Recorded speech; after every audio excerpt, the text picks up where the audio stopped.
O Hospital AC Camargo deixará de atender pacientes do SUS. Pode rodar a matéria. O Hospital AC Camargo, referência no tratamento do câncer em São Paulo, deixará de atender pacientes do SUS a partir de dezembro deste ano. A instituição decidiu não renovar o contrato com a prefeitura, fundada em 1953. O hospital é mantido pela Fundação Antônio Prudente e recebe pacientes da rede particular e pública. Em nota, a Secretaria Municipal da Saúde afirma que foi informada pela Fundação sobre a intenção de interromper o convênio a partir de 9 de dezembro. A pasta alega ter realizado reuniões com a instituição a fim de avaliar a possibilidade da continuidade da assistência à população. A assistência em oncologia aos pacientes da rede municipal seguirá por meio dos demais prestadores municipais do serviço na especialidade, como o Hospital Municipal Dr. Gilson Cássio Marques Carvalho, Vila Santa Catarina, além de unidades reguladas por meio da Central de Regulação de Oferta de Serviços em Saúde do Governo do Estado de São Paulo. A medida faz parte de um plano de readequação em razão da defasagem da tabela do SUS, que ameaça diretamente a existência da instituição. O AC Camargo afirma que planeja expandir a atuação no setor público para além do município de São Paulo, por meio de parcerias públicas-privadas em ações de prevenção, diagnóstico, tratamento de reabilitação, além de capacitação de profissionais da atenção primária e de hospitais para o atendimento do câncer.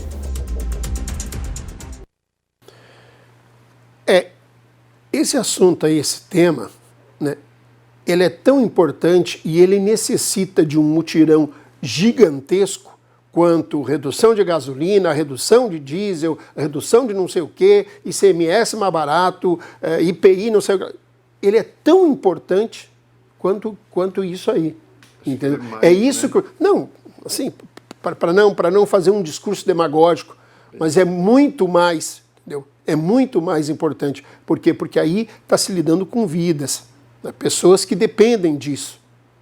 Então eu entendo que o mutirão governamental, de gestores, de governo, seja de quem for que tem poder para isso, esse mutirão sim. Esse é um mutirão, né, um mutirão pela vida. Então, se a gente fala discurso demagógico, não, é isso aí, a gente vê como é que é a realidade dessas, né, dessas pessoas que precisam, das pessoas que necessitam, e eu conheço um punhado de gente, né, que depende do serviço público, depende do SUS, já foi muito bem atendido pelo SUS, e gente que precisa também, né, pessoas que têm neoplasia que precisam desse tipo de atendimento. Zezinho. Olha, é esse debate que a gente tem que trazer para essas eleições. Esses candidatos, esses pré-candidatos, será que eles sabem o que é o SUS? Será que eles sabem o que é uma fila do SUS? Será que eles sabem quanto custa? É isso que a gente tem que perguntar quando a gente abrir para os debates, para a sabatina. Quanto custa um leito de UTI pago pelo SUS? É isso. E veja só, Zezinho, desculpa, me permite uma partezinha. E quando eu escrevi sobre isso, entendeu? Que eu disse que eu achava um absurdo um médico ganhar R$400 por uma cirurgia, teve gente ainda que... você quer que médico... Mas, gente, espera um pouquinho. As pessoas colocam a vida na mão de um médico.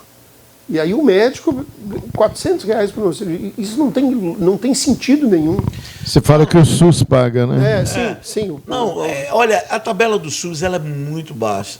Olha, não, ela está defasada. Não, mas é muito baixa. Ela está defasada. Ela está defasada. Mas o que nós vemos é o seguinte: veio a pandemia. Não importa a terminologia, Herbert. O valor é irrisório. Veio a pandemia. Sim, ela está defasada. Tá bom, Herbert. Veio a pandemia. O que aconteceu? Um leito de UTI no pico da pandemia custava. Teve hospitais aqui que cobravam. Começaram com 11 mil até 20 mil, até 25 mil. Estou falando de Rondônia. Entendeu? Para você hoje, tinha custo, eu digo porque eu estava ali, levava paciente em hospitais. Teve hospitais que gastavam, o paciente gastava entre remédio, oxigênio, noite, R$14 mil. Como que a tabela do SUS, vê se essa conta fecha. Aí paga aqui para um hospital R$3.150. O cara ficar na UTI. Aí eu perguntei, fica, como é que essa conta fecha? Pega 3.150, como assim, por mês? Não, um leito de UTI para a linha de frente da Covid-19. O Estado pagava? Pagava. Não é o Estado, é o governo federal. O SUS. É o SUS. Como é que essa conta, se você gastava de remédio e oxigênio 14 mil? Me fala como é que fecha essa conta. Mas que remédio? Que gastava 14 remédios mil? Que você usava para combater a Covid lá no hospital. Vários remédios. Tinha remédio até de 9 mil reais. Entendeu? Tinha paciente que... É isso, Buiu. Não tinha remédio para Não era cloroquina não que você tomou? Que cloroquina? Vamos levar a sério o debate. Não, é sério, pô. O presidente não, receitava cloroquina e ivermectina. Não, pô, a gente está falando sério. Não, esse aqui é um tema... Eu estou falando sério. Não, isso é um tema que a gente tem que levar a sério. Eu estou falando que tinha hospitais e cobrando, não estava ganhando, não. A exploração do momento. Não era exploração, era de 15 a 20 mil. E era o preço mesmo. Se você levava para São Paulo, era 30, 40 mil por dia. Você está falando por dia. Então, você vê o SUS que salvou muita gente. Salvou e salva.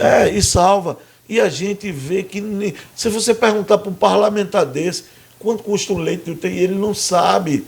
Porque se a gente não tiver cuidado aí com o SUS, um hospital desse que está aí na linha de frente, tratando pessoas do câncer, que está aí, olha, gente, entre a vida e a morte, vai deixar de atender. Quantas vidas você pode perder por conta, sabe de quê? De uma política mal elaborada para o SUS. Uma falta de política. Uma falta de política, é verdade. Obrigado. Então, o que a gente tem que trazer para o debate. O que é que o que é que essa bancada tem aí para atender o SUS? O que é que esses presidentes têm? O que é que eles têm? Não dá para a gente ter uma saúde precária como a gente tem no Brasil. Não dá. Muito bem, Buiu, vamos lá. Sua opinião. Bom, a gente que já é idoso, né, que é velho, você tem muita história para contar. Um dia desse eu estava falando para o Zezinho e tudo, eu cheguei em Rondônia com quase 18 anos para poder medir terras. E medi tanta terra, que aos 30 e poucos anos eu era milionário. Já fui milionário 2 vezes. Milionário é aquele que passa de R$1 milhão.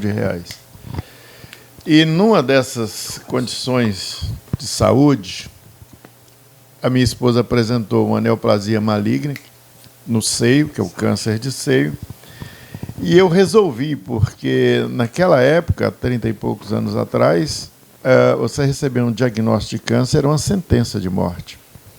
Ela chorou muito, e aqui eu peguei e falei, pegue e vai embora para Goiânia.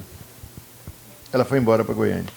Fez a cirurgia de quadrante, sei aquelas coisas e tudo, mas eu sei que em 5 meses, quando o hospital particular e as clínicas particulares, laboratório particular, descobriram que a gente tinha dinheiro, nenhum exame do SUS servia. Podia estar a melhor imagem. Eu falei, essa imagem não serve, é um câncer. Né? Eu sei que me tomaram naquela época R$870 mil, eu tenho a nota lá em casa até hoje. E eu paguei em 5 meses. Quando eu disse que eu não tinha mais dinheiro, eles deram alta para ela. Graças a Deus, viveu mais uns 27 anos. E o câncer foi extirpado. Mas o que eu gostaria de dizer é o seguinte, Zezinho. Se os tratamentos que fossem feitos à base de dinheiro, a peso de ouro, quem puder pagar, paga. Se eles tivessem, e hoje em muitos lugares tem, através do SUS, porque graças a Deus essa doença, que era o terror, hoje ela já é curável. E eu vejo a AC Camargo fazer isso, e eu acredito que o governo vai ter sensibilidade e poderia fazer tabelas diferentes de tratamento para tipos diferentes de doenças. Correto? E quando nós estamos falando isso é uma queixa de muitos e muitos anos. Estou falando que eu passei por isso. Não é governo Bolsonaro, não foi governo Lula, não foi ninguém. Todos os governos, até hoje, não deram a atenção devida que a saúde precisa. Porém, de uns tempos para cá, de uns 10 anos para cá, é inegável. A gente tem que falar que com todos os atropelos, a gente tem que ser justo. A saúde melhorou um pouquinho. Sandro Moura, e aí? A sua opinião sobre esse tema aí? Só um instantinho aqui que eu estava vendo a matéria. Está justamente acompanhando números aí, né? É importante isso, né? O professor Alexandre Porto me mandou aqui a respeito exatamente dessa matéria, saiu no dia 18 agora. Ah, meu Deus, fica aparecendo essas porcarias de tarde cookie aqui. Você fala que não. Raio. Na Folha UOL, né? Eu vi aqui, mas sumiu, acho que foi por volta das 15 horas da tarde, que o hospital mencionado aí na matéria, ela fez um acordo com o governo do estado. Parece que fez um acordo lá. O problema, mas isso não resolve o problema, né? Fez um acordo, isso é transitório, porque daqui a pouco os custos aumentam, diminuem. Eu estou passando por um problema pessoal de família, de saúde, da minha mãe, né? Em São Paulo. Ela está internada hoje na UTI. E não tem plano de saúde, ainda mais na idade dela não se aceita mais plano de saúde, só resta o SUS, né? Ela teve um AVC. O problema de saúde no Brasil é um pouco mais sério do que a gente pensa. Meu Deus. Né? Ela teve um AVC na cidade de Ubatuba, Santa Casa de Misericórdia de Ubatuba, onde ela foi atendida. Foi levada da casa dela para Santa Casa, segurou ela umas 5 horas, deu uma benzida, mandou para casa. Chega em casa, você vê que a pessoa não está bem, aí você vai atrás com o dinheiro, que a família não tem, mas você arruma na hora, igual o sujeito quando está preso, o dinheiro brota para pagar a fiança, pagar advogado, pula, né? Você vai atrás para transportar para uma outra cidade, que o Ubatuba é litoral, cidade serrana, tal, tem serra, os Cambaquato, para sair dali é difícil. Para contratar uma empresa, né, de ambulância, táxi aéreo, o helicóptero, seja o que for. E eles não tiram do local se não tiver vaga garantida em outro. O médico que atendeu mandou para casa. Você contrata uma empresa para levar para outro hospital para ser atendido lá no hospital, já não leva, porque se você não tiver a vaga garantida no hospital para onde você pretende levar.